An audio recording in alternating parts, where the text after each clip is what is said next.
couldn't survive. You probably heard this a million times too, but do you think it's conceivable that there is another life-supporting planet in another galaxy?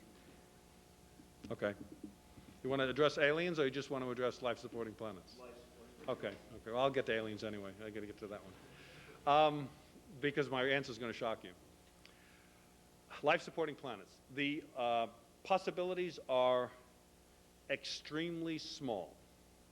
The reason is twofold. Number one is there aren't a lot of stars like our sun. Okay, our sun is somewhat unique. It's not unique. There are other stars like it, but the myriad of other stars are not like our sun. Okay, they're red giants, they're white dwarfs, they're giant stars. There are all kinds of things that are not like our sun. They're quasars.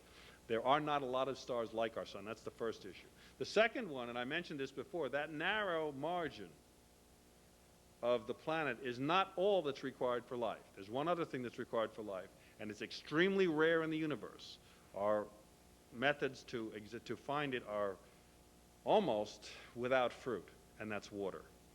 Now remember, the Earth is 70% covered with water, and water elsewhere is virtually non-existent.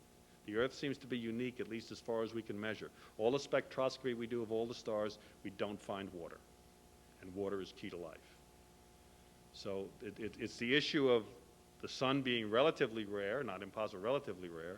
The issue of the narrow margin the Earth has to be in terms of orbit, and a regular orbit too, because a lot of so-called planets they've discovered have got very irregular orbits, long ellipses rather than a small ellipse.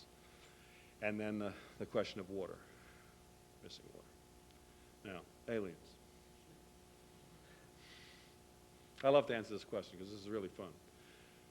The universe is full of life. You know that. The Bible teaches that.